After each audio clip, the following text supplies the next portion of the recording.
Et si on parlait de sport?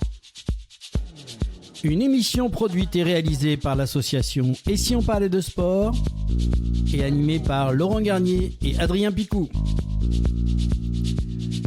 Bienvenue dans la 141e émission de Et si on parlait de sport, votre mission 100% passion avec une équipe de passionnés, des voix authentiques et un objectif clair, donner la parole à celles et ceux qui font le sport au quotidien.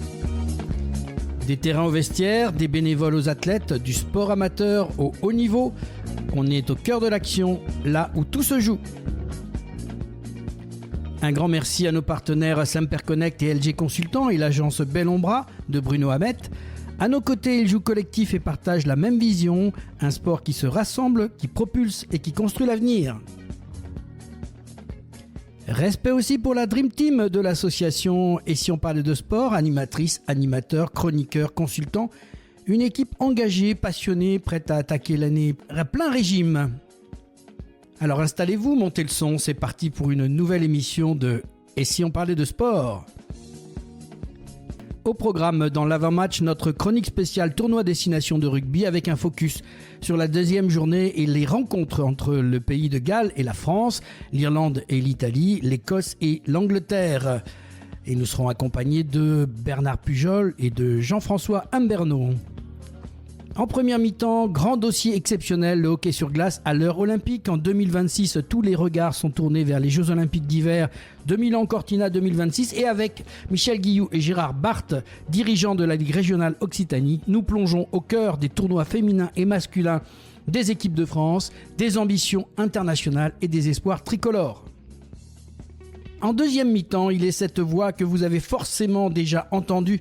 Une voix qui a accompagné plus de 1000 rencontres de football et de rugby, des centaines de départs, des arrivées au sprint, des remises de trophées, qui met en lumière les champions d'un jour et les héros de toujours. Depuis plus de 25 ans, il accompagne les grands événements sportifs, culturels et commerciaux partout en France. Préparation millimétrée, énergie communicative, passion intacte. Mais qui est vraiment Jacques Bréda ? Comment devient-on une voix incontournable du paysage toulousain? Que se passe-t-il derrière le micro? Et rêve-t-il lui aussi un jour d'annoncer l'arrivée du Tour de France? Dans cette deuxième mi-temps de Et si on parlait de sport, on dresse le portrait d'un homme qui donne de la voix pour donner de l'émotion. Jacques Bréda est notre invité. Et en prolongation, pour la 4e partie de notre chronique exceptionnelle consacrée aux Jeux Olympiques d'hiver, direction l'Italie pour plonger au cœur d'un événement planétaire, les Jeux Olympiques d'hiver de Milan-Cortina 2026 avec Bernard Pujol. Nous allons vous plonger dans l'univers de ces Jeux d'hiver, leurs programmes sportifs, leurs enjeux et bien sûr un focus spécial sur nos athlètes et le territoire de l'Occitanie, fidèle à l'esprit de notre émission. Et maintenant, place à l'avant-match, la chronique spéciale tournoi destination de rugby avec Jean-François Imbernon et Bernard Pujol. Et si on parlait de sport, la chronique.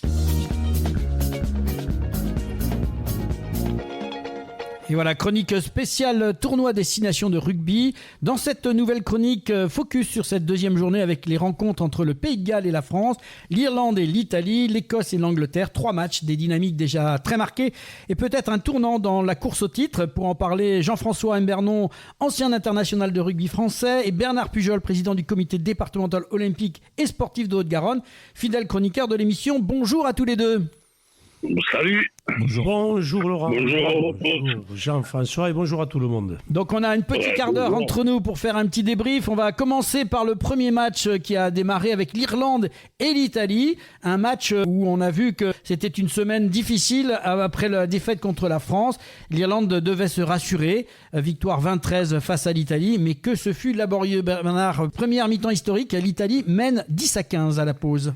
Oui, effectivement, on a assisté à une farouche bataille. Les Italiens, toujours présents dans l'engagement et l'ardeur, ça a été révélateur encore une fois. La Squadra Azzurra, en version Gonzalo Quesada, n'est plus une équipe qui subit et qui surprend. Après avoir battu l'Écosse à Rome 18-15 la semaine dernière, elle arrive à Dublin avec des certitudes. Ils ont été solides en mêlée, impressionnants en défense, très disciplinés tactiquement, ce qui leur faisait peut-être défaut. L'essai de Giacomo Nicotera sur le ballon porté à la 33e minute est évident. C'est un travail collectif de très haut niveau. Jean-François, comment tu as vu le match, toi? Oui, bon, moi je pense que l'Irlande a un peu de soucis à se faire dans la régénération du groupe. Je vois que des ouvertures, ils ont plus de mecs à jouer. Devant, ils ont perdu des piliers. Et c'est une équipe qui doute. Bon, alors, ils sont quand même, avec leur façon de jouer et leur façon de garder le ballon, ils ont su remonter le score et gagner difficilement ce match. Mais moi, je trouve que l'Italie est en train de progresser énormément et il faudra se méfier. Et on a vu que le tournant de ce match face à l'Italie, c'était l'essai qui a été refusé par Louis Linac à la 52e minute. Est-ce que tu te souviens de cet aspect-là? Oui. Non, mais bon, c'est vrai que s'ils marquent là les Italiens, peut-être que ça change la procédure du match. Mais bon, voilà, il y en a avant, qu'ils soient petits ou grands, il y en a avant. Bon, voilà, mais c'est vrai que depuis qu'il y a Gonzalo Quesada, cette équipe d'Irlande est disciplinée et joue un peu comme les anglo-saxons. Bernard, l'équipe a quand même réagi. Oui, les Irlandais réagiront et réagissent, ils l'ont dans le cœur et dans le sang. Fighting, Fairit, Irlandais, tu as bien connu Jean-François, ça te lâche jamais, tu vois que du vert partout. Non. C'est terrible, donc oui, Jean-François, tu as raison, ils ont Furlong, ils ont Porter, ils ont effectivement Illy sur la touche et ils ont un mal à se renouveler et la jeunesse a du mal à trouver, remplacer les Sexton, mais il faut respecter les joueurs, ils ne lâcheront jamais. Oui, non, c'est sûr que dans l'état d'esprit, oui. Mais bon, il leur manque ils ont des bons joueurs, mais il leur manque ces joueurs qui faisaient le plus, qui n'ont plus. Voilà, et quand tu regardes les moyens de 20, ils ont peu de soucis à se faire. Les moyens de 20, ils ont eu peur parce qu'ils savaient qu'à Aimé Giral, il n'est jamais agréable de faire du voyage de tourisme. Et donc, ils avaient déjà 30 points avant d'arriver pour rigoler un peu, mais ils les ont... Non, mais là, quand tu regardes un peu, que tu suis, et tu vois pas des mecs de la trempe de ceux qu'il y avait dans la grande équipe d'Irlande il y a un an. C'est évident, et il faut qu'ils se restructurent, ils sont dans le creux, on verra d'autres nations aussi. Espérons et souhaitons pour le rugby qu'ils se renouvellent et qu'ils nous offrent des compétitions de haut niveau, parce que là, c'est un peu du sens unique et c'est embêtant pour le rugby. On va conclure avec l'Irlande qui gagne, mais elle ne rassure pas. Oui, tout à fait, voilà. Et pour le tournoi Destination, il faut que le pays de Galles et d'Irlande arrivent surtout le pays de Galles, on en parlera, je pense, mais l'Irlande, il faut qu'ils se renouvellent et qu'ils deviennent la nation. Après, l'état d'esprit, ils l'auront toujours, mais je pense qu'il leur manque ces joueurs qui leur faisaient faire la différence. Totalement. On va changer de direction Murrayfield avec l'Écosse qui corrige l'Angleterre 31-20 avec le bonus offensif. Une réponse éclatante après la défaite en Italie. Jean-François, le début de match écossais était tonitruant. Ouais, mais ça, c'est les Écossais, tu sais, les Écossais sont joueurs et chez eux, voilà, ils ont pris une petite fessée à Rome. Bon, mais là, ils se sont lâchés. Bon, moi, j'étais surpris par l'Angleterre. Voilà, je m'attendais à notre prestation, surtout dans ce qui me concerne devant, et je trouve que devant, ils n'ont pas été à la hauteur, quoi. Et les Écossais, c'est des Écossais, c'est des joueurs, c'est des mecs qui assurent Russell, s'il fait tout bon, il fera tout bon, ou il peut faire tout mauvais, mais voilà, c'est des Écossais. Jean-François, tu as tout résumé. Les Écossais, ils font toujours plaisir à voir. On dirait même des Français. On se ressemble par la joie de jouer. Et on peut réussir ou manquer, mais on reste toujours dans la stratégie de faire vivre le ballon, d'avancer. Quelquefois avec un manque de puissance. Mais ils ont, face à l'Angleterre, fait un très grand match. Et l'Angleterre a été en grande difficulté. Sur les statistiques, il faut en parler. Les Anglais ratent 21 plaquages en première période, rédhibitoire à ce niveau, et la vitesse d'exécution, ils ont désorganisé l'équipe de la Rose. Je ne le croyais pas, après avoir vu les tests de novembre et leur introduction au tournoi Destination. C'est bien pour le rugby, et puis ça nous laisse réfléchir et penser à peut-être de bons moments. Tout à fait, tu as raison, tout à fait. Mais bon, c'est quand même surprenant de leur part qu'ils n'aient pas su pendant ce match, qu'est-ce qui se passe? Voilà, c'est comment moi, ce qui me surprend, c'est que c'est une équipe pragmatique et qui a perdu de son rugby, quoi. Enfin, son rugby que nous voyons quotidiennement, chaque tournoi. Voilà, moi, qu'on a vu au mois de novembre. Et là, je les ai pas reconnus. Ouais, Jean-François, on dirait qu'ils ont été atteints par le syndrome latin que l'on connaît très très très bien après une grande performance, notamment les Français. Ils se sont émoussés et ont perdu leur force et leur superbe, ce qui est très étonnant de la part de cette équipe anglaise. Ils vont se remettre en cause et ils ont intérêt à se remettre en cause. Ah oui, je pense qu'ils ont intérêt, oui. Mais bon, tu sais qu'un Ross Smith blessé, il a eu heureux, mais bon. C'est leur problème, mais moi j'ai été surpris pendant ce match-là qu'ils ont accepté ce que l'Écosse leur proposait, alors que c'est pas leur jeu. C'est un jeu plus classique, voilà. Et ils n'ont pas su y revenir, voilà. C'est là où je suis surpris. Bernard, un mot sur Kiel Stein. Oui, énorme match. Donc le rugby c'est collectif, mais Kai Stein a avancé, puisqu'on compte les mètres gagnés, 73 mètres gagnés, c'est énorme maintenant. Ouais, c'est énorme, ouais. 6 défenseurs battus avec le peu d'intensité. Il a été très très généreux et dangereux dans les airs. Il a fait souffrir Arundel, qui n'est pas le dernier et qui est un très bon allié. Il n'a pas marqué, mais il a pesé sans cesse et constamment sur ce match. C'est un très très grand joueur et qui illustre effectivement notre propos. Oui, tout à fait, oui. Oui, non, c'est sûr que... Mais bon, en plus, ils prennent pas de bonus. Et bon, voilà, c'est ceux qui... J'ai été surpris, voilà. Je n'arrive pas à comprendre comment ils sont pas revenus dans leur classique de rugby, quoi, depuis du rugby qu'ils nous proposent chaque fois. Voilà, et pour l'Angleterre, c'est une fin de série. Ils étaient sur 12 victoires de suite, et là, ça s'arrête. Le tournoi va se compliquer un peu pour nos Anglais. Ah oui, tout à fait, mais bon, voilà, restons prudents, nous, et il faudra se méfier, parce que quand ils vont vont pas venir à fleur au fusil. Justement, là, tu me tends la balle, on va passer au match qui suit, qui va nous permettre de voir un peu la suite. Pays de Galles 12, France 54, un récital français à Cardiff, record historique de points marqués face aux Gallois. Pression générale, Bernard. Maîtrise totale. On est critique face à notre équipe parce qu'on l'aime, parce qu'on est indiscipliné, on ne marque pas près des lignes, on surjoue, on déjoue. Là, maîtrise totale. Supériorité technique à tous les niveaux, physique, tactique, discipline collective. Dès la deuxième minute, Émilien Gailleton, le Palois, donne le ton. Avec cette jeunesse, cette équipe actuellement en place qui fait l'union entre des gens en place, mûrs, et qui amène et cette jeunesse imprévisible, elle est létale, elle est très dangereuse, et il faut rester dans ce standard. Jean-François? Oui, non, c'est sûr que... Et en plus, bon, on a un 9 et un 10, c'est les meilleurs du moment. Il faut rêver, mais tous, tu prends derrière, c'est énorme, les qualités qu'ils ont. T'as ce jeune, le centre là, de Pau, là, 20 ans, on aurait dit un vieux briscard, quoi. Il n'a pas été perturbé. Bon, les deux ailiers, n'en parlons pas. Ramos, n'en parlons pas. Bon, et après, devant, voilà. Ouais, après, bon, moi, là où je suis un peu inquiet, c'est poste de pilier droit, où je pense qu'on risque d'avoir des soucis dans le prochain match qui se pointe dimanche prochain. Oui, tu as raison. On a quelques points sensibles. Autrement, on serait des machines. Et notamment, ce poste de pilier droit, on le voit en top 14, où il y a effectivement beaucoup de concurrence avec les étrangers.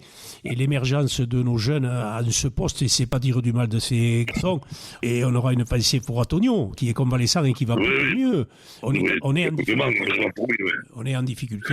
Et c'est un poste... Et quand tu regardes, que tu vois les moins de 20, moi, que j'ai vu samedi dernier, c'est pareil, où tu vois des piliers gauches sortir, mais tu vois pas des piliers droits, quoi. Voilà.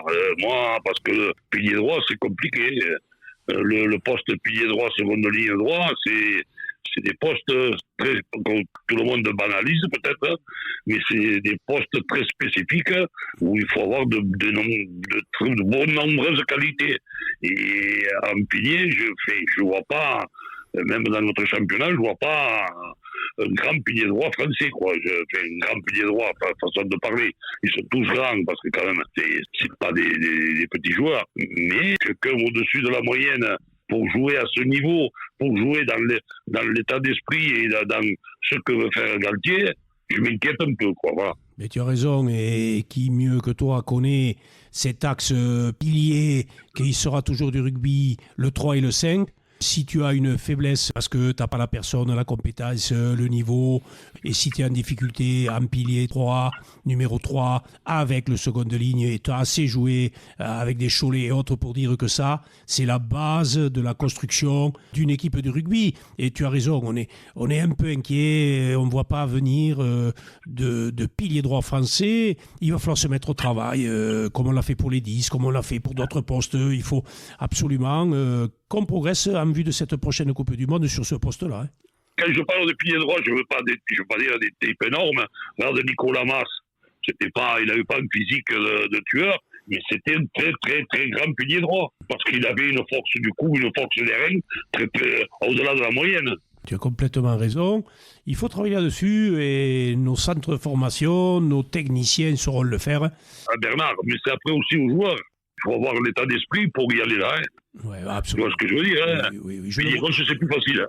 Je le vois pas. J'ai toujours un profond respect pour ces premières lignes et ces paquets d'avant. Parce qu'effectivement, il faut l'avoir dans la tronche, dans le cœur. Et ça, c'est difficile à apprendre. C'est pas que la pédagogie, Jean-François. C'est pas toi que je vais dire. Non, voilà, non. Et en plus, dans nos centres de formation, on les chouchoute tellement, on les synthétise un peu. Et peut-être que voilà, on est peu loin de la réalité. Qui c'est qui veut aller au casse-pipe? Parce que là, si t'es pas bon, t'es pas bon. Hein. Regarde le pilier irlandais, comme il est monté à une mêlée. Ouais. Quand tu vois un pilier droit monter comme ça, ceci, hein, t'as mal à la tête. Hein. Pour revenir effectivement sur les chiffres et parler de cette performance, les Français ont gagné ballon en main 849 mètres, c'est un chiffre énorme contre 558 pour les Gallois. C'est pas jouable, quoi. Et contrairement au match contre l'Irlande, les Bleus ne sont jamais sortis du match et n'ont jamais levé le pied. Ça, pour nous, c'est une grande performance avec la discipline. On va faire le bilan, on en arrive à la fin là. Un petit bilan tous les deux, puisque après 2 journées, la France est encore en course pour le Grand Chelem. 10 points sur 10, goal average impressionnant. Est-ce que le favori est assumé, Bernard ? Le favori, je reprendrai la sagesse et la précaution en rugby, comme en sport, mais en rugby, qui est un sport de combat, il faut toujours, ils le disent, match par match. Un match, il faut le gagner d'abord par les fondamentaux, par l'entraîne, par le combat. Donc, on ne va pas se cacher. L'équipe de France est en forme pour le tournoi Destination. On le savait avant, elle est en position de favorite. Clairement, il faut le dire. Maintenant, même si l'équipe dégage de la confiance, de la profondeur de banc et de la créativité, il ne faut pas s'écarter que nous sommes latins et que les prochains matchs d'Italie, voire l'Angleterre, il va falloir les jouer et pas les gagner avant. Jean-François, ton impression ? Ouais, tout à fait. Non, moi, je rejoins ça. Moi, je suis impressionné par cette équipe de France, avec très peu de fautes qu'elle fait. Mais il faudra plus que ça pour méfier-nous de l'Italie. Parce que devant, je pense qu'on va avoir quelques soucis. J'espère me tromper, surtout en mêlée. Mais après, on a tellement de gens de qualité, que ce soit devant ou derrière. Et on fait un rugby tellement agréable à voir et agréable qu'ils doivent eux-mêmes se régaler de le jouer. Bon, je pense que moi toujours on m'a dit les anglo-saxons no scrum, no win. Voilà, moi ça me reste toujours dans la tête parce que quand ça prend l'eau, c'est toute l'équipe qui prend l'eau. Ah ben oui. Même avec le Dupont ou un Jalibert qui sont stratosphériques, mais si devant tu commences à prendre l'eau, souci. Bien sûr, ce jeu, on a cru l'avoir modifié, on a fait des combats de génération, et plus que jamais, tu as raison Jean-François, le rugby ça commence devant, et no voilà. No win, et si tu n'as pas les ballons, si tu n'avances pas, et si tu ne leur mets pas le doute ou la douleur, derrière tu peux faire ce que tu veux, tu ne marqueras pas des points, et le rugby il est beau comme ça, et c'est à mieux, et pourvu que ça dure. Merci. Tout à fait. Merci à tous les deux pour ce débrief passionnant. On se retrouve la semaine prochaine dans Et si on parlait sport pour débriefer la 3e journée avec ce fameux France-Italie et voir si le grand rêve de Chelem continue encore pour les Bleus. Allez, merci, bonne soirée et bon vent. Merci. À bientôt, bonne journée. Allez, la bise. Merci, Salut. à bientôt. Ciao. Salut à tous. Et maintenant, place à la première mi-temps avec Michel Guillou et Gérard Barthes. Et si on parlait de sport, première mi-temps.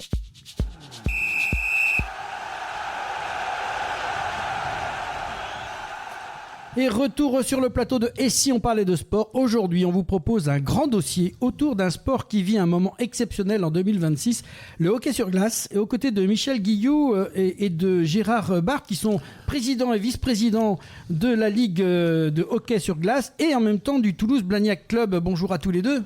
Bonjour. Alors, on va décortiquer avec vous l'actualité olympique avec ces tournois féminins et masculins de hockey sur glace qui se déroulent actuellement en Milan-Cortina 2026.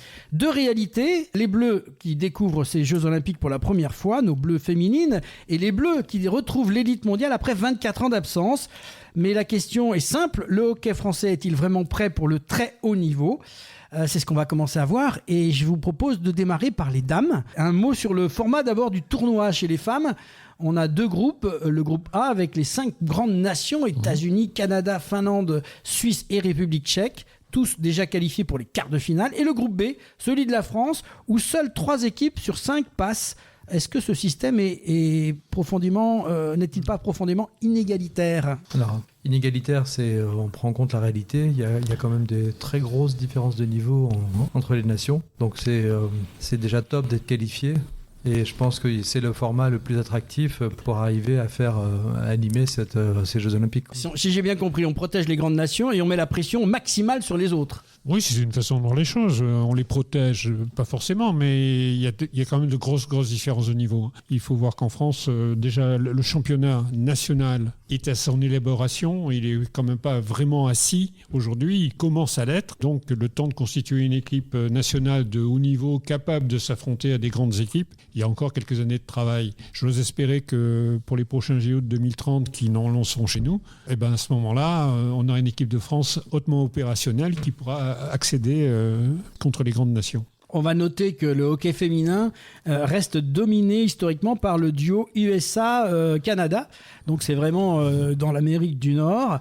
Et ils ont remporté 7 titres olympiques depuis 1998. Donc il y a du travail, du chemin à faire pour aller leur prendre le palais, comme on dit. C'est un peu, faut imaginer le football, le rugby. Enfin, pour eux, c'est aussi populaire que ces sports. Qu'ils soient tout en haut de l'affiche, c'est logique. Enfin, on peut que le respecter et puis surtout s'en inspirer pour être encore plus haut, quoi. Oui, ils ont autant de licenciés, eux, dans ces sports que nous dans les sports de ballon. Donc, il est normal qu'ils soient bien plus hauts que nous, qu'ils soient bien plus forts. On a encore beaucoup de chemin à faire. Et puis, il faudra comprendre qu'un jour, tant qu'on ne construira pas plus de patinoires sur notre territoire, on aura un problème fondamental, c'est que le nombre de clubs ne peut pas évoluer. On reviendra sur cette question, mais je sais que ça te tient à cœur, mon cher Gérard. Alors, la France est quand même en pleine progression. C'est une première qualification, c'est déjà une petite victoire, parce que pour arriver à ce stade-là, c'est que elles sont quand même parmi les meilleurs par rapport à d'autres. Moi, j'ai envie de revenir sur le premier match face à l'Italie, le pays hôte, bien sûr, donc c'est pas évident de jouer là-dessus. Une défaite de 4-1, mais but historique de Gabriel Deserre, premier but français de l'histoire au JO. Qu'est-ce que ça représente ? C'est une fierté, de toute façon, c'est pour nous. Toutes les premières pour le hockey sur glace, on peut que les célébrer. C'est le but historique pour cette joueuse et puis pour vous en tant que responsable français. Oui, absolument. Pour les joueuses, ouvrir un score sur une patinoire italienne, c'est plein de symbolique, ça vient de symboles. Après, quand on regarde le score, 46 tirs italiens contre 15 français, ça montre qu'il y a un écart quand même d'intensité. Qu'est-ce qui a manqué selon vous aux Bleus pour ce premier match ? Bon, l'expérience de ce niveau, déjà, on a encore des progrès à faire. Et puis après, qu'on gère, que les filles restent bien dans le match, qu'elles assurent que leurs émotions soient bien canalisées pour focus, comme on peut le voir, pour arriver à maîtriser l'adversaire lorsqu'il est supérieur en niveau technique, quoi. Que le hockey doit être un sport collectif, il y a des moments où il faut savoir prendre un petit peu sa chance. Donc peut-être essayer de tirer un petit peu plus. Mais ça aussi, ça fera partie de tout le travail qui reste à faire au niveau du hockey français. C'était quand même leur premier match historique.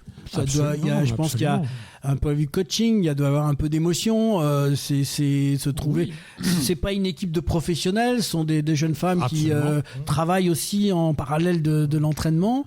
Il y a des jeunes mamans d'ailleurs dans ce que j'ai pu lire. Oui. Donc sur ce premier match, il y avait quand même un peu d'émotion. Ça, et puis elle joue en Italie, sur le pays qui reçoit, contre l'équipe nationale de ce pays-là, qui donc, les filles sont sûrement hyper motivées parce qu'elles sont soutenues par tout leur public. C'est un petit peu compliqué, effectivement, d'attaquer une première rencontre internationale à ce niveau-là contre le pays hôte. Donc on va passer sur ce match-là. C'était quand même 4-1, c'est pas non plus dramatique. Et puis un deuxième match contre le Japon qui était théoriquement à la portée de l'équipe de France. Une défaite, mais un match quand même beaucoup plus serré et avec une Laure Baudry, qui est un petit peu un cocorico pour nous en Occitanie, puisqu'elle est de notre secteur, qui marque. Et là, on sent qu'il y a quand même une progression, donc peut-être une prise de confiance. Oui, absolument. Pour moi, les filles apprennent. C'est vraiment l'objectif d'avoir des compétitions de ce niveau, c'est de leur permettre d'apprendre. On le voit. Donc, premier match avec toute la pression, toutes les tribunes pleines. Et là, elle commence à mieux maîtriser le palais, à mieux jouer. Donc ça, c'est vraiment intéressant comme expérience. Je pense qu'il faut voir avant tout les JO comme première expérience, comme étant le moyen d'apprendre. Surtout, oui, pour apprendre, tout à fait. Le Japon est une équipe qui a joué très rapidement, bien sûr disciplinée, mais ça, on n'est pas étonné avec les Japonais. Mais malgré tout, moi, j'ai regardé ce match et j'ai trouvé que les Bleus avaient bien rivalisé, quoi. Ça s'est joué à peu de choses. Oui, à très peu de choses. On a tenu tête techniquement, on a tenu tête physiquement. Ça aurait pu basculer d'un côté ou de l'autre, sans aucun problème. Mais bon, le Japon, effectivement, était un petit peu plus invasif et un petit peu plus agressif que nous. Alors, est-ce que ce match change le regard sur l'équipe ? La progression que j'ai vue, c'est l'émotion, le premier match. Deuxième match, beaucoup plus technique, ouais. Prête à rivaliser en se disant, après tout, on a une chance. Oui, puis une prise de confiance, oui, c'est normal. Et ils ont joué, alors ils ont eu malchance, on va dire, parce qu'ils ont pris un troisième but, mais ça a quand même été moi, je me suis régalé à voir ce match-là, en tout cas. Oui. C'était une belle expérience. Alors bien sûr, on en vient à ce que tu disais, l'Allemagne, France-Allemagne, 2-1, mais en prolongation. Estelle Duvin qui égalise en troisième période. Est-ce que c'est, on peut dire, un match, comme on dit dans le jargon, référence ? Exactement. Oui, je pense aussi. Ça peut être un match référence pour les Françaises. Ça leur montre, et puis on voit la progression, quoi. On découvre, on pose le jeu, et là on commence à avoir des résultats intéressants. Donc c'est très encourageant, quoi. Donc d'avoir ce match de référence, ça leur permettra d'avoir un repère pour les compétitions suivantes, quoi. Alors il y a un petit message du sélectionneur qui a parlé de cohésion et d'esprit combatif. La cohésion, oui, il faut que... De toute façon, je pense que les Françaises progresseront que si elles continuent à faire des rencontres de ce niveau-là. C'est-à-dire qu'il faut leur donner l'occasion de rencontrer plus souvent des équipes étrangères. C'est ce qu'on disait tout à l'heure, hein. Notre championnat national est en structuration actuellement. Il commence à être bien structuré. Mais il y a quand même une quinzaine ou une bonne quinzaine d'équipes sur le territoire. Ce qui est quand même peu comme réservoir par rapport à ce qu'il y a sur certaines autres nations. Alors tu parles de haut niveau, on passe d'un cran le match d'après, puisque on se retrouve face à la Suède, pays nordique, et là on prend un 4-0, mais on sent quand même que le niveau en face est là. Malgré tout, on n'a pas été ridicule, je pense qu'on s'est battu. Oui, on s'est battu. Mais c'est normal. Je crois que plus elles vont avancer dans les matchs internationaux, plus elles vont prendre confiance et plus elles vont se dire qu'après tout, il n'y a pas de raison de ne pas réussir. Pas faire de complexe. Non, il ne faut pas faire de complexe. Je crois que c'est la dernière des choses à faire, c'est faire des complexes. Alors 4 matchs, 0 victoire, mais 2 défaites très serrées. Quel est le bilan global selon vous deux ? C'est une bonne progression. On peut le dire. Il y a des défaites.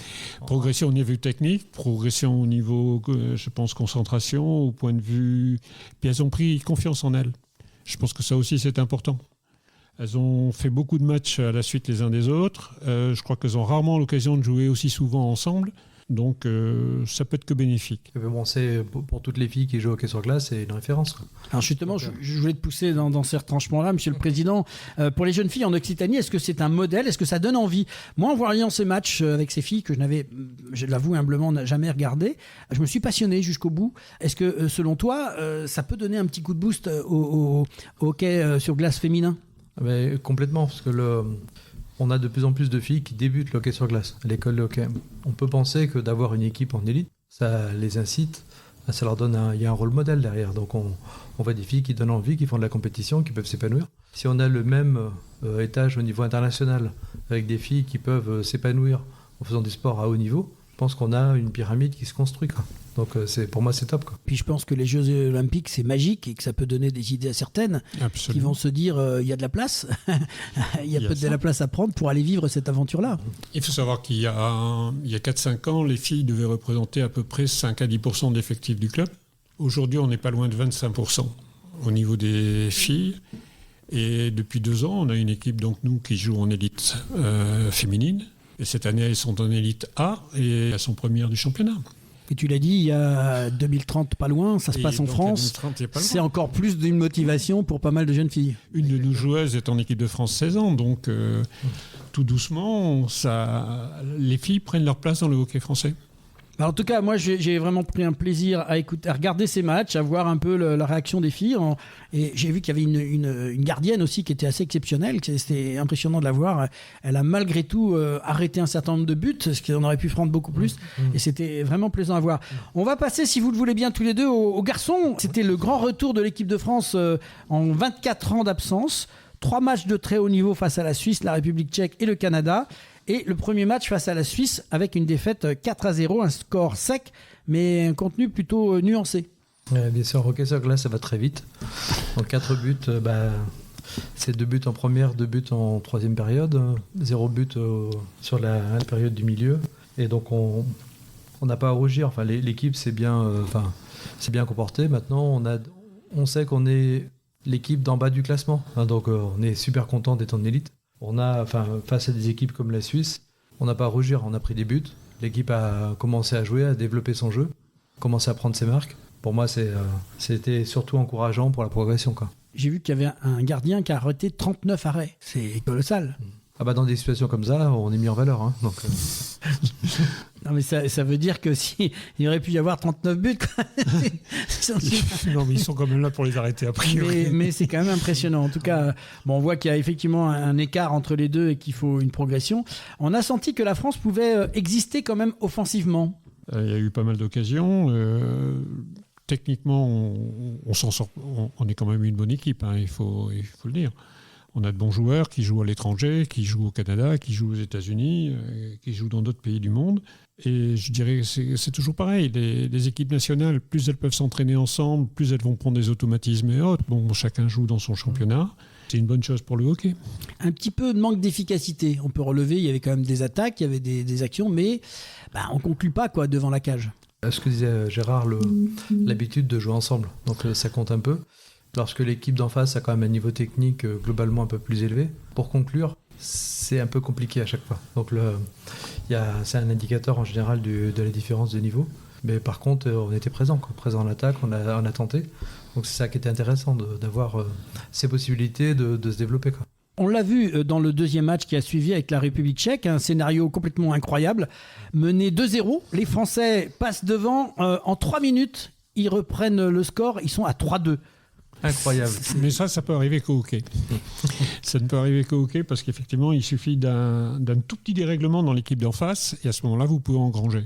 Ça prouve qu'il y a un potentiel important dans cette équipe et qu'il faut continuer à travailler.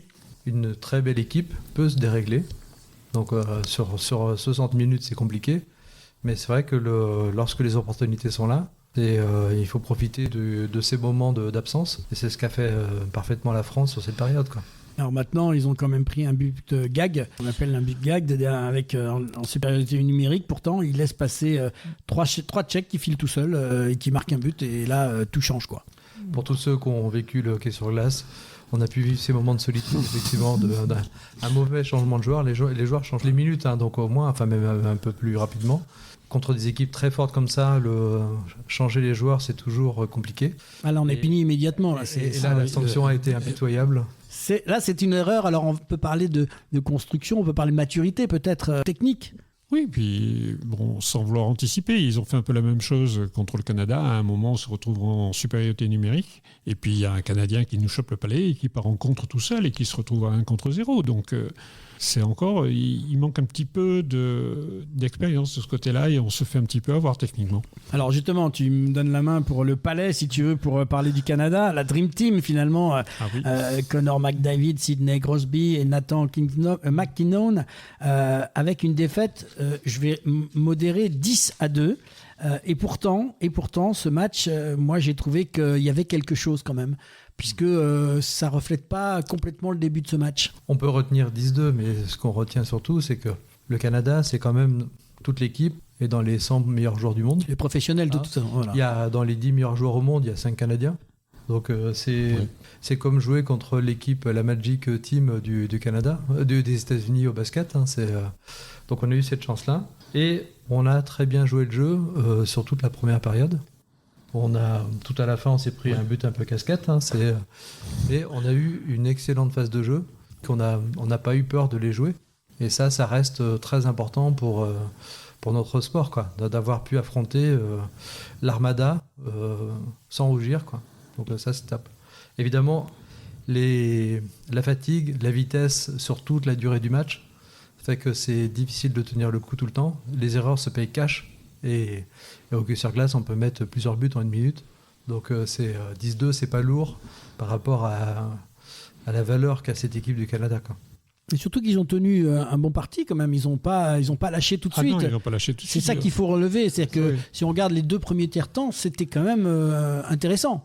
Ils étaient à égalité à un moment donné, c'est ça? Oui, voilà, c'est ça. Ils étaient à égalité. Tout à fait. Et, alors je note dans les statistiques, parce que ça intéresse toujours les gens, les Canadiens ont quand même tiré 46 fois contre 14. C'est impressionnant quand même. Ça veut dire qu'on a tiré 14 fois. Voilà, on a tiré 14 fois. Et en fait, c'était quand même. On voit bien la différence de niveau, puisqu'après, ils ont repris. Mais ce qui m'a fait plaisir dans ce match, c'est qu'au début, on s'est dit, mais après tout, ils tiennent la dragée haute quand même contre le Canada. Ils tiennent un peu la baraque. Bon, après, on voit que ça s'écroule parce que c'est fort, quoi. Mais, Oui, puis il y a l'usure sur les 3 tiers, c'est long. Et puis, il y a de la. Oui, puis on voit qu'il y a de la technique, ils savent jouer avec le palais. C'est Oui, non, absolument. impressionnant. Et puis ils ont le physique. Voilà. Oui, c'est physique aussi. Alors, ce retour olympique, est-ce que ça change quelque chose pour le hockey français quand même? Parce que 24 ans d'absence, et là, d'un seul coup, est-ce que ça n'a pas généré, peut-être même pour le public, un autre regard sur notre hockey sur glace qui était un petit peu... on l'entend vaguement parler, mais là, est-ce que le fait de voir l'équipe de France, ça n'a pas changé quelque chose? J'espère. J'espère surtout que ça va donner des idées aux gens pour essayer de développer ce sport, parce que je pense qu'il mérite beaucoup d'être développé. C'est un sport intéressant qui apprend beaucoup de choses aux enfants. Et donc j'espère que dans les années qui viennent, les JO vont nous aider à développer. Je crois qu'il faut surfer là-dessus parce qu'on a 4 ans pour préparer ceux de 2030. Et l'image qu'on donne, nous, aujourd'hui, au niveau des JO en Italie, va être importante pour essayer de développer tout ce qu'il faut pour démarrer correctement les nôtres en 2030, parce qu'on n'a pas que des copains sur ce sujet-là.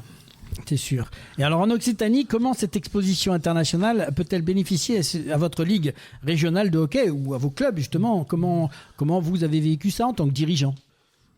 Pour nous, c'est déjà, c'est un moment de célébration. Donc c'est des compétitions internationales, c'est du hockey qu'on peut regarder à la télé très régulièrement de super niveau.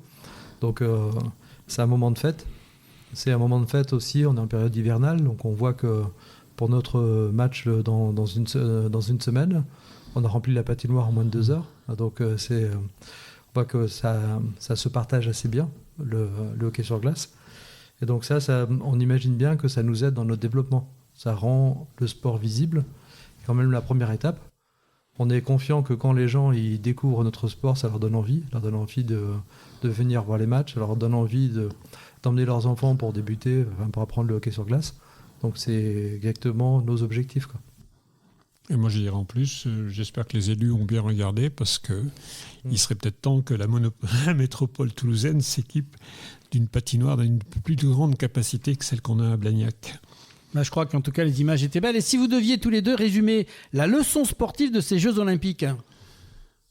Pour moi, c'est on a un gros espoir pour le développement de notre hockey en France.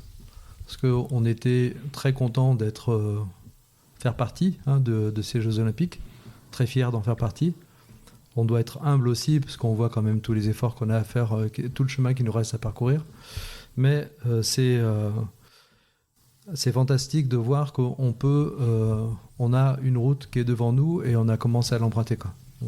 Je pense aussi, comme Michel, qu'on est sur la bonne voie. On a encore beaucoup de travail à faire. On a encore beaucoup de choses à préparer, à peaufiner. Mais je pense que la structure maintenant est bien en route, elle est bien positionnée. Et j'ai espoir que dans les années qui viennent, on ait de plus en plus de résultats et qu'on soit un peu plus craint qu'aujourd'hui. Alors justement, un dernier mot pour conclure cette émission. Venez découvrir le hockey sur glace. Oui, pareil, venez découvrir le hockey sur glace, ça vaut vraiment le coup. Voilà, c'était Si on parlait de sport, la première mi-temps avec Michel Guillot et Gérard Barthes. Et nous, on se retrouve dans quelques instants avec Jacques Bréda. Ne bougez pas, retour rapide au vestiaire, on reprend notre souffle. Et à tout de suite dans Et si on parlait de sport. Merci à tous les deux. Merci. Et si on parlait de sport, mi-temps.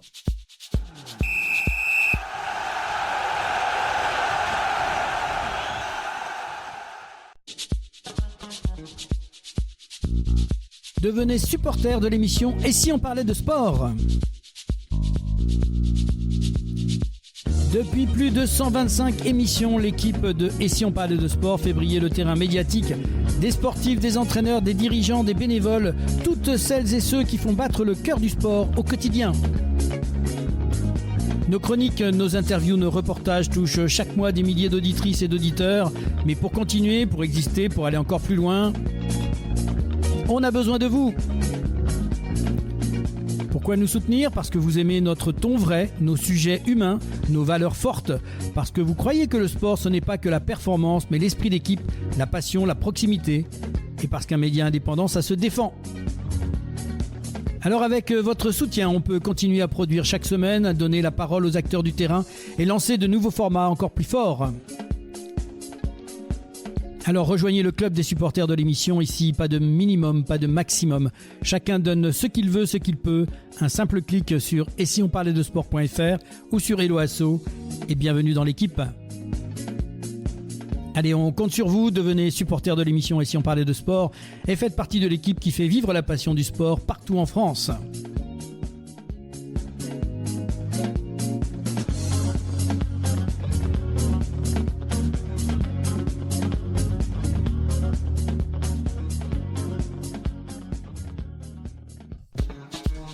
Et si on parlait de sport, deuxième mi-temps.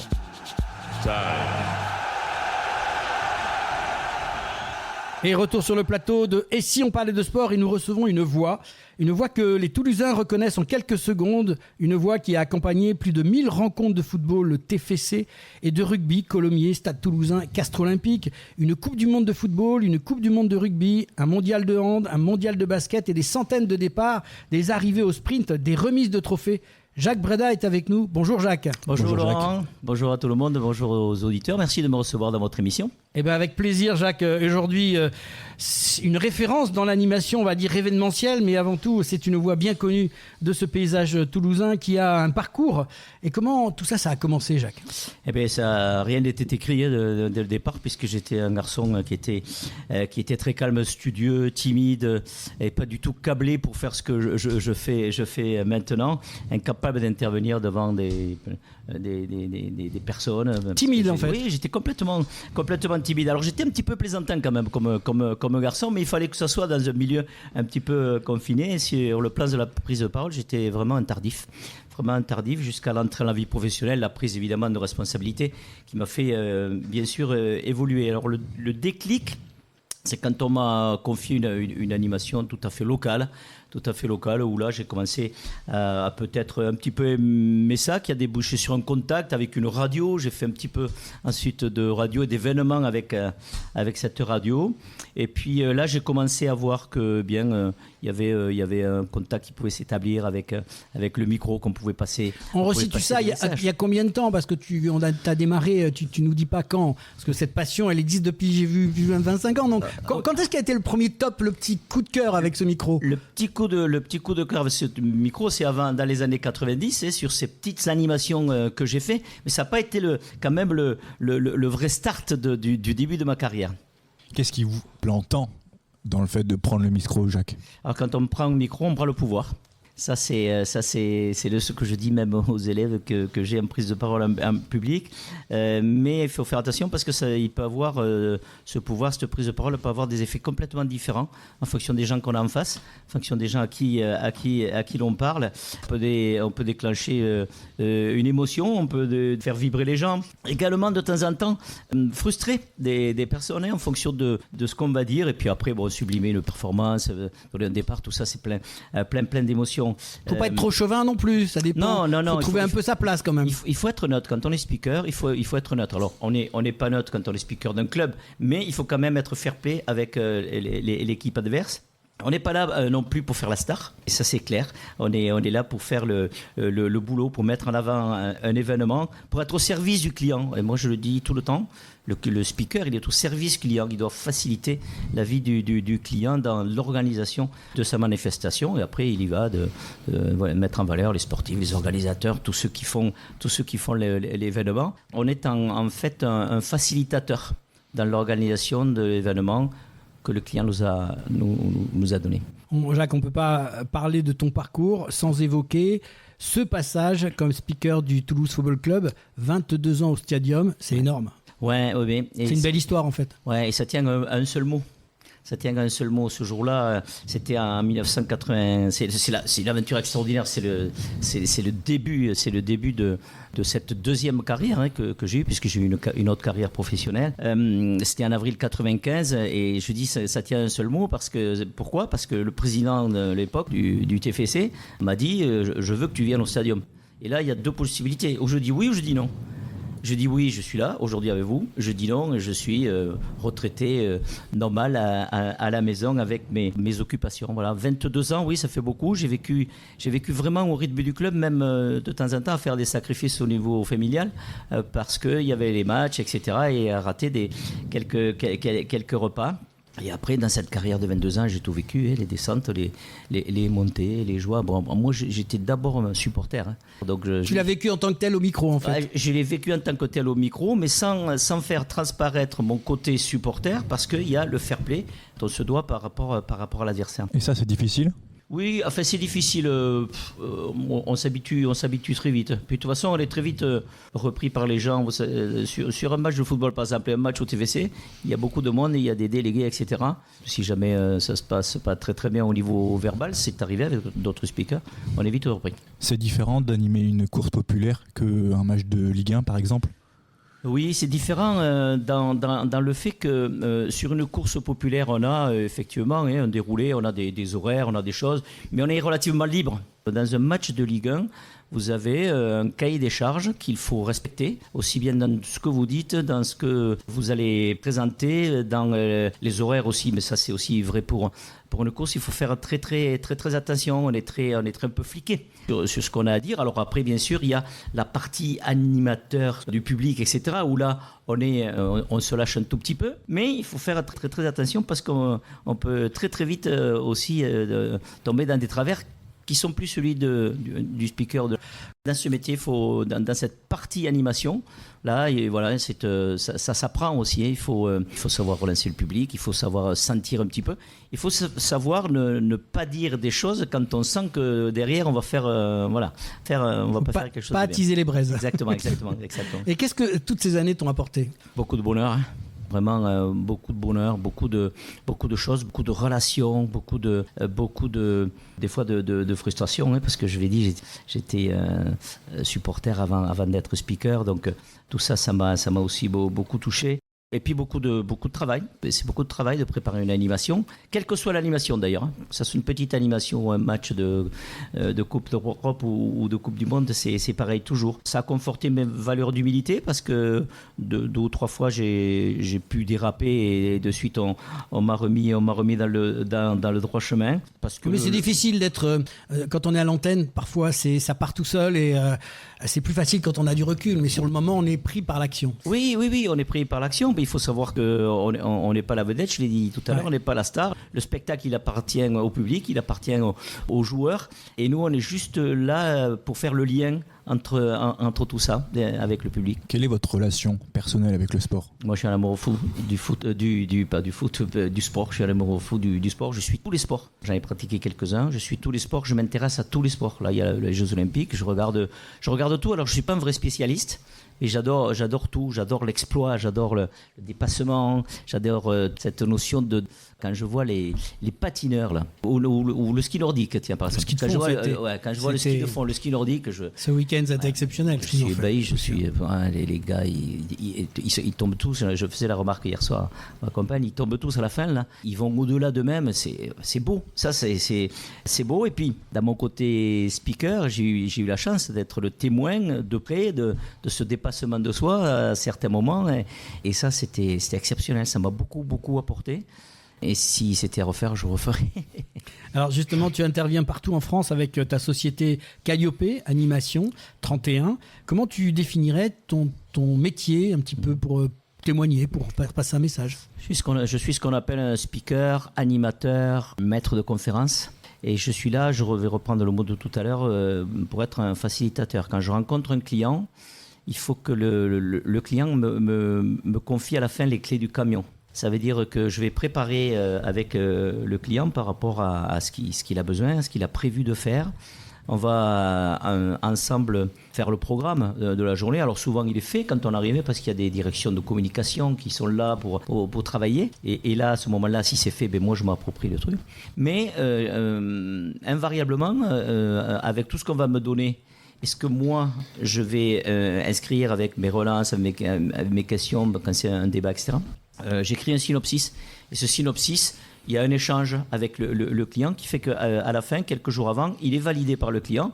Et là, le matin, quand on arrive, le client, il sait que moi, je vais conduire le camion, je vais mener ma journée, mener mon animation en fonction de ce que lui il a voulu. Et moi, je me dois de suivre ce synopsis. Alors bien sûr, il y a l'improvisation de dernière minute parce qu'il y a un intervenant qui n'est pas là, parce qu'il y a quelque chose qui se passe. Ça, il faut être adaptable. Je suis orienté 100% client quand je fais une animation. Je relève une chose, et c'est important de ce témoignage-là, c'est de dire qu'au-delà du micro, et si tu viens de mettre le doigt dessus, il y a un énorme travail avant de prendre l'antenne. Complètement. Et ça, c'est important de le dire, parce que je dirais que le micro, c'est le moment du bonheur, c'est le dessert. Mais c'est tout le travail qui ne se voit pas, que peu de jeunes aujourd'hui ont conscience. On ne prend pas un micro comme ça du jour au lendemain. Exactement. Moi, je prépare beaucoup. Je peux animer un petit marché et me faire mon petit synopsis de l'animation du marché, c'est clair. Il y a la place à l'improvisation. Il y a de la place à l'improvisation, parce que quand on parle, c'est comme là, je parle, j'avance des phrases, etc. Il y a la place à l'improvisation, mais on ne peut pas laisser à la place qu'à l'improvisation. Voilà, il faut aussi qu'il y ait des choses qui soient cadrées. On sent chez vous une énorme exigence. Ouais, surtout avec moi-même. Je suis très exigeant avec moi-même. Le soir, quand je rentre après une animation, j'ai fait un lapsus, j'ai fait une petite erreur, etc., qui a échappé à tout le monde. Et souvent, je pose la question aux clients ou des choses comme ça. Ça a pu avoir échappé à tout le monde, mais moi, je l'ai retenu. Et le soir, ça me peine. Franchement. Tu fais ton débrief, en fait. Ah oui, je fais mon débrief. Et parce que je veux avoir le même professionnalisme pour tout le monde. Voilà. Je veux, et pour tout vous dire, je déteste me tromper. Non, mais je pense que c'est une qualité. Pour moi, je trouve que au contraire, et ce message est intéressant, c'est de bien faire comprendre que derrière le micro, il y a du boulot. Il y a du boulot. Il y a une autre chose dans la préparation. Vous savez, quand j'arrive, comme là, par exemple, avec des fiches, quand j'arrive chez le client et qu'il voit le synopsis, et que le matin, j'arrive avec tous mes trucs, ça assoit la crédibilité. Si le matin, j'arrive à lui poser les questions pour savoir ce qui va se passer, ça ne va pas le faire. Mais après, c'est aussi ça, tu deviens meilleur. Oui. Quand tu reviens le soir et que tu dis j'ai fait ça de mal, demain tu seras encore meilleur. Oui. Et c'est ça qui fait que tu es passionné dans ton sport. Oui. Un exemple, au stadium, j'avais des mots parasites. J'avais des mots parasites qui revenaient tout le temps, surtout pour un jeu qu'il y avait à la mi-temps. Et mon fils m'envoyait des textos en comptant le mot parasite que j'avais prononcé à la mi-temps. Et bien tout ça, mais tout ça, il va de l'amélioration de ma prestation. Donc tout ça, je fais attention. Non, c'est important. Les moments qui ont été le plus marquants dans ta carrière, parce que 25 ans, ça... Oui, alors moi, tout ce que j'ai vécu, ça a été des moments les plus marquants, pour tout vous dire. Il n'y a pas les moments les plus marquants, le moment le plus marquant, et c'est toujours dans ma tête, parce que là, je dis, tu as vécu un truc extraordinaire pendant des années, grâce à ce mot oui. C'est le moment le plus marquant pour moi, c'est ce que j'ai expliqué tout à l'heure, c'est le jour où j'ai dit oui, André Labattu, parce que ça a été le start de ma carrière d'animateur et que ça a mené plein de choses derrière. Je fais encore 250 interventions par an sur l'animation. Si je n'avais pas dit oui, je ne pourrais pas faire tout ça. C'est vraiment le moment le plus marquant de ma carrière. Alors après, il y a des matchs, il y a des matchs de Coupe d'Europe, il y a des victoires, il y a des montées du TFC avec des matchs gagnés au dernier moment, etc. Tout ça, oui, c'est des faits marquants, mais il n'y en a pas un qui a été plus que d'autres. Le fait marquant, c'est ça, c'est ce start. Quel est votre plus grand regret ? De ne pas avoir commencé plus tôt. parce que j'ai commencé en 1995. Alors vous faites le compte, je suis né en 57. J'avais déjà un certain âge et mon grand regret c'est de ne pas avoir eu la proposition plus tôt, mais après ma vie a fait que j'ai vécu à Paris pour mon boulot, etc., et que donc il n'y avait pas eu l'opportunité de faire ça. Mais oui, si j'avais commencé plus tôt, ça aurait été encore mieux. C'est des belles rencontres, et puis peut-être qu'il fallait ce temps-là aussi pour, à ton niveau, accumuler un certain nombre de cultures aussi, c'était peut-être aussi le bon moment. Et en fait, après le plus grand regret, j'ai envie de te demander quel est le plus grand bonheur professionnel. Ouais, c'est quand le plus grand bonheur professionnel, c'est au jour le jour, c'est animation par animation. Quand je sors d'une animation et que quelqu'un vient me voir en me disant franchement, c'était chouette. Franchement, vous avez bien contribué à l'animation de notre événement. Il y a quelque chose qui me fait très plaisir, c'est quand quelqu'un me dit vous avez animé cette journée ou cette table ronde ou ce débat en disant on dirait que vous êtes de notre métier. Et alors, il n'y a aucune prétention de ce que je dis. Non, mais c'est parce que tu as travaillé sur le sujet, tout simplement. Voilà. J'ai travaillé sur le sujet et quand j'arrive sur la manifestation, je suis très imprégné du sujet et je suis capable de faire des relances tout à fait. Mais par contre, 2 ou 3 jours après, ne me posez pas trop de questions parce que j'ai tout évacué. Et puis, il y a une autre chose qui me rend heureux, c'est je suis encore arrêté dans la rue par des gens. Des fois, c'était des personnes qui ont 30 ans et qui étaient plus jeunes quand j'ai commencé au TFC qui me disent « Vous avez bercé mon enfance avec votre voix au stadium » ou quelqu'un de mon âge qui vient me voir et qui me dit « Oh là là, quand vous étiez au stadium ». Et là, on refait le monde. Moi, je suis très, très content d'avoir un jour osé, de m'être fait confiance, d'avoir travaillé et d'être en arrivé là. Voilà. Mais même si on est toujours perfectible. Question un peu rêveuse, Jacques. Est-ce que tu aurais aimé être la voix du Tour de France comme un certain Daniel Manjas ? Je pense que tout le monde, quand on est animateur, speaker, aurait aimé être un Daniel Manjas bis. C'est clair, j'ai eu le plaisir de le rencontrer 2 fois, Daniel Manjas. Une fois, il était venu à une réunion des speakers des clubs de football de la France entière. On était à Paris en réunion, il était venu. Et une autre fois, je l'ai vu sur une course dans les Pyrénées, faire une arrivée du Tour de France. C'est extraordinaire. Mais bon, voilà, ça fait rêver, mais chaque événement a sa grandeur et j'ai eu les miens qui ont eu leur petite grandeur. Vous accompagnez aussi des personnes dans la prise de parole, c'est ça ? J'accompagne, oui, sur une école, chez Amos Business School, parce que la prise de parole, c'est une compétence qui s'acquiert. C'est une compétence qui s'apprend. Tout le monde peut y arriver, à condition d'avoir une posture que je résume au moins en 3 mots, je les ai dit il y a 2 minutes, oser, confiance, se faire confiance et travailler. Quel conseil tu donnerais à un jeune qui veut devenir speaker aujourd'hui ? Eh bien, respecter ces 3 termes déjà. Pas respecter ces 3 termes, mais se faire sien ces 3 termes, beaucoup travailler. Et après, moi, j'ai pas de conseils. Vous savez, maintenant, on peut aller sur Internet, on prend prise de parole en public et puis on vous donne plein de conseils. On vous dit, il faut faire ci, il faut faire ça. Moi, je n'ai pas cette attitude. Je dis, voilà, je vais vous dire comment moi, je me suis comporté face à certaines situations pour me faire confiance, pour vaincre le stress, etc. Et je vais vous donner des clés, vous prendrez celle que vous voulez, vous l'attribuerez, vous l'accaparerez. Et ensuite, je dis, allez voir des vidéos d'intervenants. Sur Internet, vous tapez prise de parole en public, il y a des vidéos de gens qui interviennent comme ça. Et il y a plein de choses à piquer. Après, il faut travailler, il faut s'entraîner. Et moi, je dis, commencez par un petit comité avec les copains, avec la famille, intervenez pendant les repas de famille. Et c'est ces premières prises de parole en public qui vont vous aider. Et puis voilà, travailler, persévérer, puis se faire confiance, voilà, c'est clair. Le métier aujourd'hui a quand même évolué ? Le métier, il a évolué, je veux pas choquer. Le métier, il a évolué déjà parce qu'il y a des apports techniques maintenant qui sont différents, etc. Mais si je prends la valeur intrinsèque du speaker lui-même avec son micro, ça ne tient qu'à la personnalité de celui qui est derrière le micro, ça ne tient qu'à sa capacité à faire vivre le moment présent. Il y a quelque chose qui mérite, c'est une génération maintenant de speakers qui transforment leur voix, qui américanisent leurs annonces.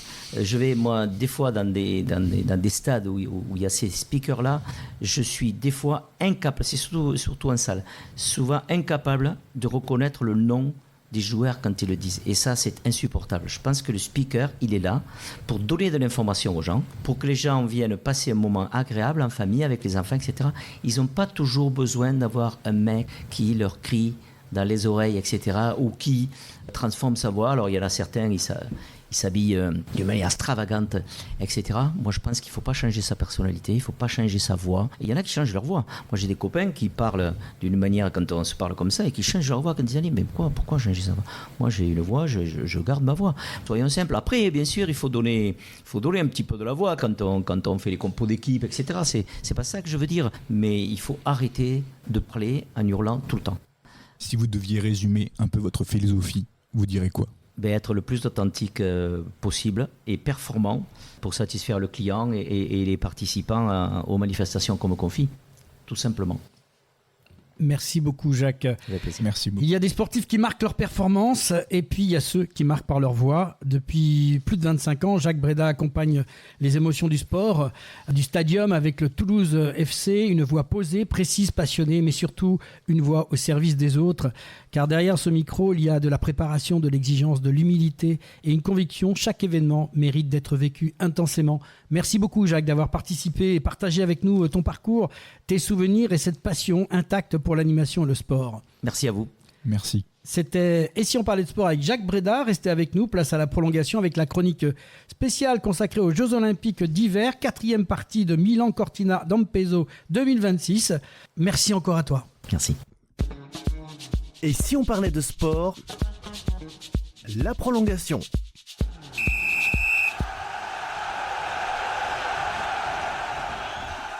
Et retour sur le plateau de Et si on parlait de sport pour la 4e partie de notre chronique exceptionnelle consacrée aux Jeux Olympiques d'hiver. Aujourd'hui, direction l'Italie pour plonger au cœur d'un événement planétaire, les Jeux Olympiques d'hiver de Milan-Cortina 2026. Nous allons plonger dans l'univers de ces Jeux d'hiver, leurs programmes sportifs, leurs enjeux et bien sûr un focus spécial sur nos athlètes, le territoire de l'Occitanie, fidèle à l'esprit de notre émission. Et pour m'accompagner, notre chroniqueur maison passionné des grands événements sportifs, Bernard Pujol. Bonjour Bernard. Bonjour Laurent, bonjour à tous. Ravi d'être encore une fois avec vous pour parler d'un événement qui rassemble et réunit la planète entière du sport autour de nos montagnes, de la neige et de la glace. Ces JO d'hiver promettent d'être spectaculaires, modernes et très ouverts sur les territoires. Et ils le sont, Bernard, et on est sur cette dernière partie avant d'aborder un grand débriefing la semaine prochaine. Et dans cette 4e partie, on va rentrer sur cette édition de Milan-Cortina 2026, qui est un modèle olympique moderne. Bernard, ce qui frappe déjà, c'est l'organisation. On parle d'un modèle multisite. Oui, c'est ce qui fait l'originalité des JO de Milan et Cortina. Milan représente la dimension urbaine, la mégapole qui est Milan. Elle est moderne, tandis que Cortina d'Ampezzo, dans les Dolomites, incarne l'histoire des sports d'hiver. Ces JO ne se concentrent pas dans une seule ville, mais dans plusieurs régions italiennes. L'objectif visé est simple: utiliser des infrastructures existantes et limiter l'impact environnemental. On retrouve les sports de glace dans les grandes métropoles et les disciplines de neige dans les stations alpines historiques.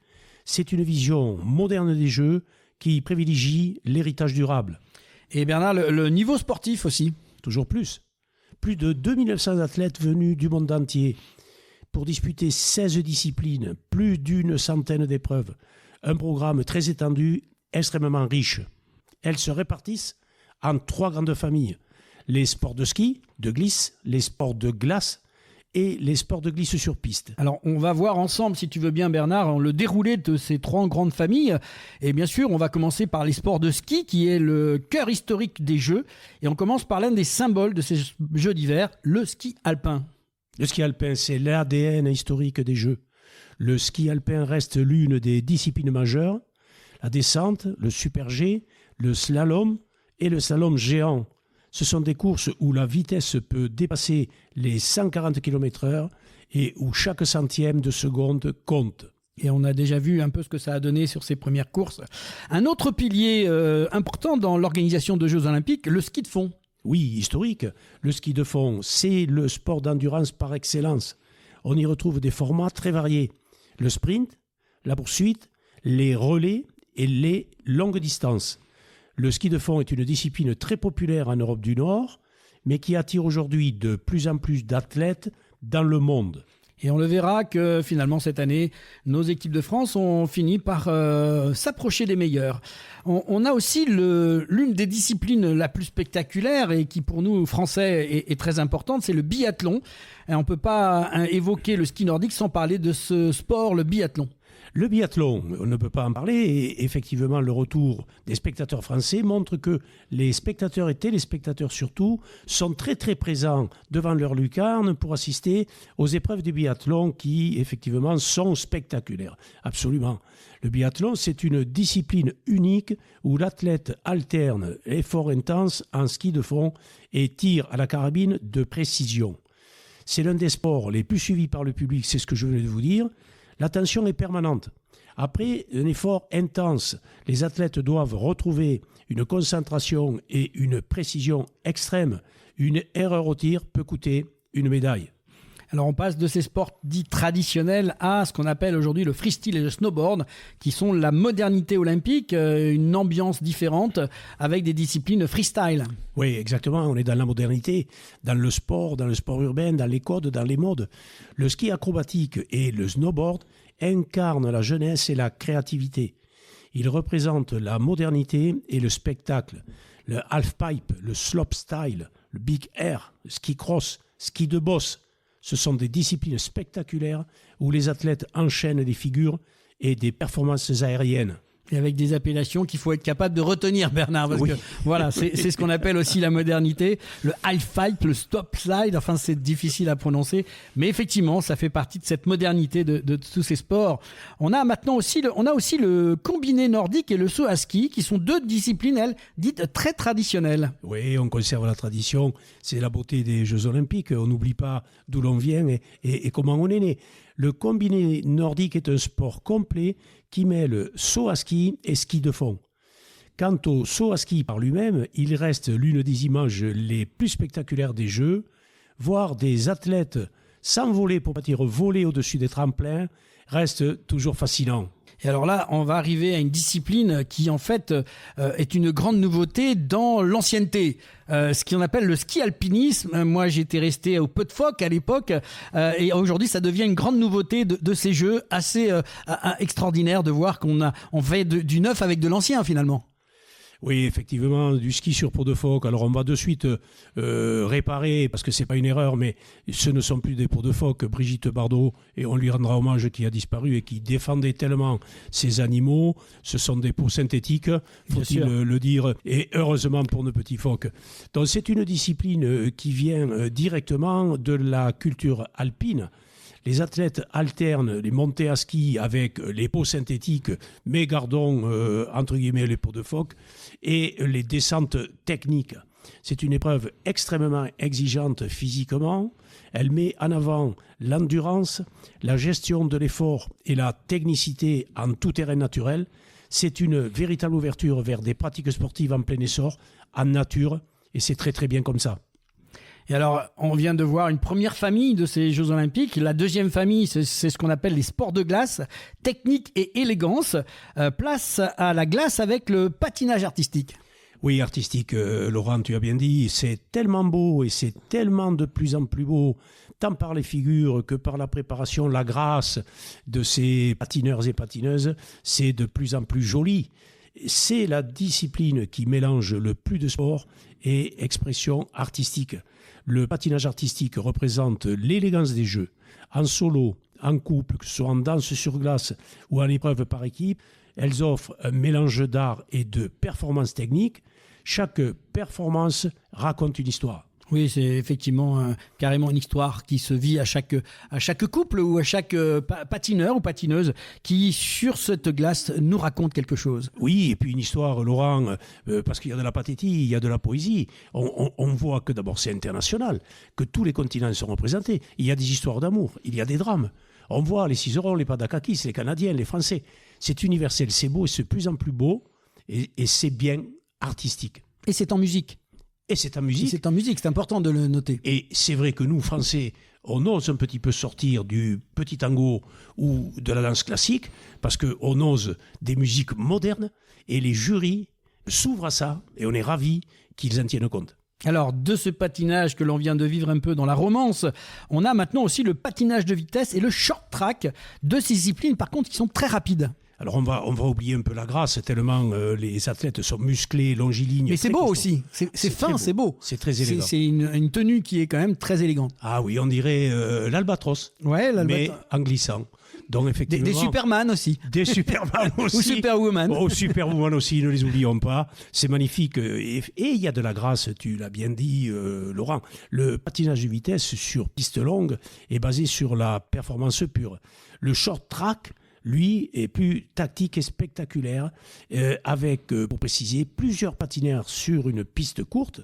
Les chutes ainsi que les dépassements rendent les courses imprévisibles. Il y a du suspense. Ben oui, c'est un peu comme le keiring en vélo, si tu vois ce que je veux dire. Le keiring où ça court, ils sont là, ils partent au départ et puis s'éliminent au fur et à mesure. Le short track, c'est un petit peu ce qui se passe quand même. Ouais, ça tient en haleine et puis on ne tarde pas de voir la chute. Mais elle viendra et elle remet en jeu les courses de snow aussi, plusieurs. Il y a de la chute, il y a de l'imprévu et c'est une nouveauté en sport. Alors, plus calme. Plus stratégique pour les pétanqueurs, on va dire que ça s'approche un peu d'eux, mais pourtant c'est de la glisse, c'est ce qu'on appelle le curling, un sport parfois méconnu mais qui finalement est fascinant.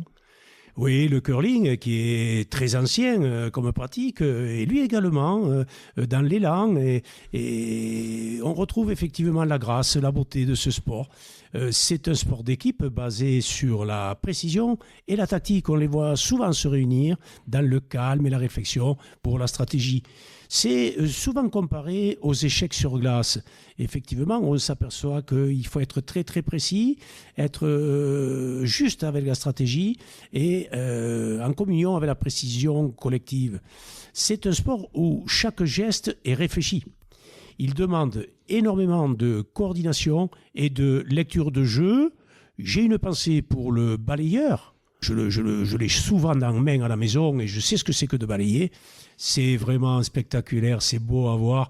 Quelle communion entre ces sportifs. En tout cas, c'est effectivement intéressant à regarder et on rentre vite un peu dans le jeu pour tous les amoureux de pétanque. Il y a un petit côté et un petit clin d'œil avec cette pétanque mais sur glace en fait.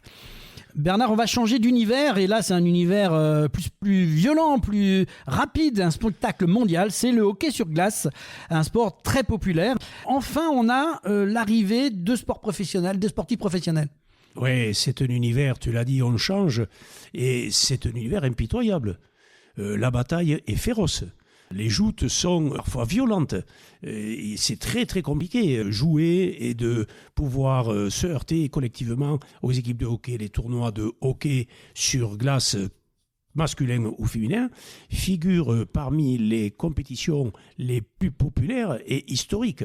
Le retour, on l'avait signalé, tu viens de le reprendre, des joueurs professionnels renforce encore l'intérêt sportif. Ils ont monté le curseur de la préparation et de l'expertise. Ce sont vraiment des joueurs de très très très haut niveau. C'est un sport mondial qui a pris vraiment une très grande place dans nos cœurs et dans les matchs qu'on aime avoir. Et la grande finale du hockey sur glace, c'est ce qu'est le football aux Jeux Olympiques, on va dire, ou en Coupe du Monde. Ça se joue, c'est le dernier événement de la Coupe de ces Jeux Olympiques. Ouais, la grande finale. Oui, Laurent, tu as raison de le rappeler. Et puis, on s'aperçoit en géopolitique qu'on revient vers la bataille des grandes nations. Il y a un enjeu majeur. On veut être leader en hockey sur glace. Et c'est une force très très importante et marquante pour les spectateurs, mais pour les pays, les patries qui mettent en exergue et tous les moyens dans leurs équipes de hockey sur glace. Bernard, tu as dû un jour te laisser aller sur une luge et tu as dû prendre de la vitesse. Eh bien, il y a ça aussi aux Jeux Olympiques, c'est des sports de vitesse pure. Oui, je me rappelle d'un souvenir fou. En luge, j'avais dépassé les 12 km/h. Voilà. J'ai encore, vous voyez, j'ai les poils qui se hérissent. C'était une horreur. Donc, pour revenir sérieusement à ces sports de vitesse, on appelle la luge, le skeleton, le bobsleigh. Ça offre et ça montre des sensations extrêmes. Les athlètes descendent des pistes glacées à plus de 130 km/h, où la moindre erreur peut être fatale. Le bobsleigh ajoute une dimension collective avec une synchronisation parfaite au départ.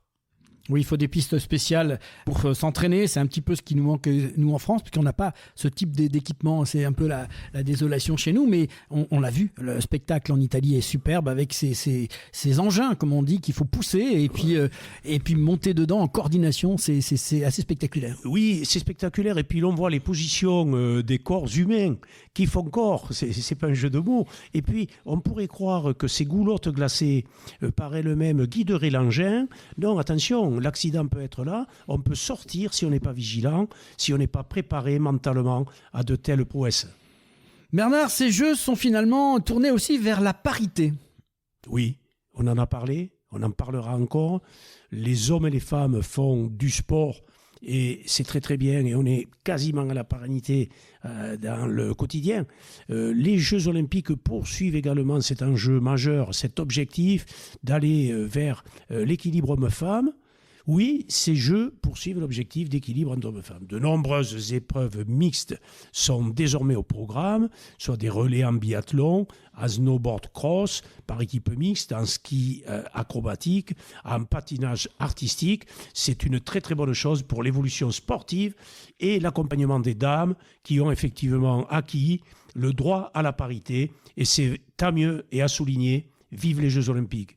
Alors ces jeux ont aussi une originalité avec une organisation qui sait faire sur multi-sites où justement les différentes disciplines qu'on vient de voir ont été réparties. Exactement. Milan Cortina 2026 respecte l'héritage olympique tout en intégrant les disciplines qui parlent aux nouvelles générations. C'est ce mélange qui fait la richesse sportive de ces jeux. Milan pour les sports de glace, notamment à San Siro, tout recouvert. C'est merveilleux d'être dans une mégapole pour ces présentations. Cortina et Bormio dans les montagnes des Dolomites pour le ski alpin. Livigno pour les épreuves de freestyle et de snowboard.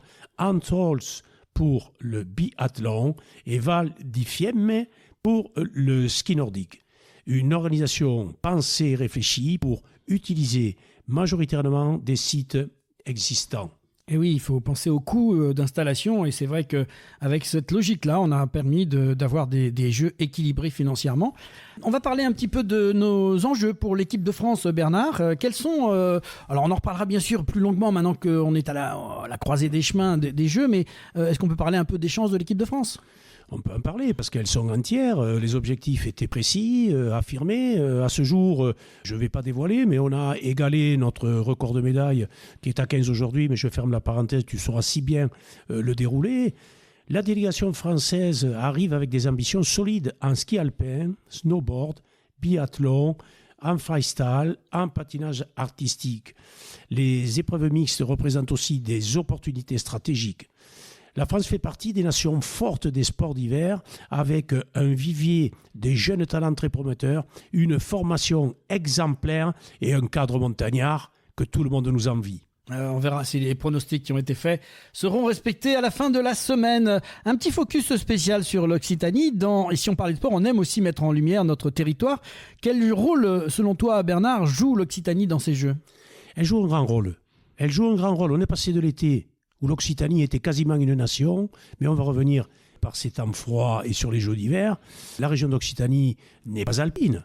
Elle possède néanmoins une vraie culture des sports de montagne grâce aux plus belles montagnes du monde qu'on appelle Pyrénées. Plusieurs clubs régionaux participent à la formation d'athlètes ainsi que les centres sportifs tels que Font-Romeu, et tu y reviendras vraisemblablement, et tu as reçu des dirigeants techniques et d'administration de ces CREPS qui sont des pôles de performance et de moyens extraordinaires, notamment en ski freestyle, en snowboard, en ski nordique et biathlon, et maintenant également dans des ambitions de ski alpinisme. Oui, tu viens de l'évoquer, le Centre national d'entraînement en altitude de Font-Romeu-Sénac qui est une référence mondiale. Oui, effectivement, j'avais un petit peu anticipé. Je n'avais pas tourné la page, Laurent, tu m'en excuseras. De nombreux champions y ont préparé leur performance, comme te le disait il y a quelque temps le directeur technique de ce centre de performance. Grâce à l'altitude idéale et aux infrastructures scientifiques de pointe, dans la région Occitanie, la montagne est un terrain d'entraînement exceptionnel pour les athlètes de haut niveau. Les stations pyrénéennes, des clubs locaux et les structures sport-études permettent aujourd'hui à de nombreux jeunes de rêver et se donner les moyens d'atteindre et d'aller aux Jeux Olympiques. Alors Bernard, on ne peut pas évoquer l'Occitanie sans parler de nos champions ou championnes, notamment Perrine Lafont. Oui, on va revenir en Ariège. Tout le monde dira que je suis chauvin. C'est pas de ma faute si on est bon. Et effectivement, Perrine d'Ariège, ambassadrice des Monts d'Olme, elle représente l'excellence française en ski de bosse. Elle est championne olympique et multiple championne du monde. Elle incarne la génération qui porte les ambitions françaises sur ces Jeux. Elle a aussi montré des qualités de résilience, de courage, de tempérament. Elle n'a jamais rien lâché malgré sa blessure. Elle symbolise à elle-même aussi la réussite des filières sportives et toute la filière pyrénéenne. Autre figure emblématique liée à la région qui est Martin Fourcade. En catalan. Donc on ne peut pas parler d'Occitanie, de Pyrénées sans parler de Catalogne. Et donc on parlait de Font-Romeu avec ces fameux plateaux, altiplateaux, qui offrent des stades et de loisirs et de compétitions inégalables. Même s'il n'est plus tout à fait en compétition, son héritage reste immense. Quintuple champion olympique. Il a contribué à populariser le biathlon en France et inspire toute une génération d'athlètes. Et je pense que tu vas en parler très prochainement si tout le monde suit l'actualité. Oui, on peut le dévoiler, Bernard, effectivement, puisque c'est tout chaud. Donc, tu disais quintuple, je crois qu'on peut dire depuis hier, tout simplement, que c'est plus quinte, mais c'est six. Oui. Martin est encore au rendez-vous. Et tous ces champions qui amènent les nouvelles générations restent là, continuent à montrer qu'il y a toujours de la ressource, il y a toujours de la résilience, il y a toujours du renouvellement. En France, dans beaucoup de sports, ça nous illustre et ça fait partie de nos performances. Bernard, au-delà du sport, ces Jeux portent aussi un message. Oui, un message d'innovation et de responsabilité environnementale. Nous parlons tous les jours et on voit qu'avec ces séquences de pluie actuellement, les caprices de la météo liés aux inévitables maintenant connus changements climatiques, les organisateurs ont privilégié la rénovation des infrastructures existantes plutôt que la construction massive qui occasionnerait beaucoup d'impact sur la nature, beaucoup de coûts également. On a optimisé toutes ces infrastructures. C'est une orientation essentielle pour l'avenir du mouvement olympique. Et on va conclure un petit peu sur ces Jeux qui incarnent le mélange entre héritage et modernité. Il valorise les sports historiques tout en intégrant de nouvelles disciplines qui séduisent les jeunes générations et amènent également au grand plaisir les anciennes générations. Il rappelle aussi que le sport reste un formidable vecteur de rassemblement international pour la fraternité et la paix des peuples, et Dieu sait qu'on en a bien besoin. Merci Bernard pour cette immersion dans les Jeux Olympiques d'hiver de Milan-Cortina 2026. Merci également à vous, auditeurs, de nous avoir suivis dans cette chronique spéciale. Nous suivrons bien sûr les performances françaises et particulièrement celles des athlètes issus de notre région Occitanie. Et surtout, chers amis, profitez de ces Jeux. Derrière chaque médaille, il y a des années de travail, de passion, de sacrifice. C'est toute la beauté du sport olympique et qui nous indique « faites du sport ». Et si on parlait de sport, la prolongation. On se retrouve très vite pour une nouvelle émission consacrée à l'actualité sportive et un débrief complet de ces Jeux Olympiques d'hiver de Milan-Cortina 2026 avec Bernard Pujol et d'autres chroniqueurs passionnés qui seront avec nous à l'antenne la semaine prochaine pour 1 heure d'émission spéciale sur ces Jeux Olympiques d'hiver de Milan-Cortina 2026. Et si on parlait de sport? Fin du match. Et oui, c'est la fin du match et de cette 141e émission de Et si on parlait de sport. Déjà, un grand merci à nos invités du jour, Michel Guillot, Gérard Barthes, Jacques Breda, Jean-François Humbernaud et Bernard Pujol. Merci pour vos voix, vos parcours, vos témoignages et vos passions. Merci à vous, auditrices et auditeurs fidèles. Continuez à liker, commenter, partager et surtout à vous abonner à notre chaîne YouTube. C'est vous, notre moteur. Merci à nos partenaires LG Consultants, Semper Connect, l'agence Bellombra avec Bruno Hamel. Et merci à toi, Adrien, pour ton aide précieuse dans cette émission. Merci beaucoup à toi aussi. Vous aimez l'émission Et si on parlait de sport, passez de l'autre côté du micro et devenez-vous aussi membre ou supporter de l'association. Parce que Et si on parlait de sport, ce n'est pas qu'une émission, c'est une communauté de passionnés qui fait vibrer le sport sous toutes ses formes. En nous rejoignant, vous aidez à valoriser ces acteurs, à raconter ces plus belles histoires et faire grandir cette aventure collective. Rejoignez-nous dès aujourd'hui et faites battre le cœur du sport avec nous.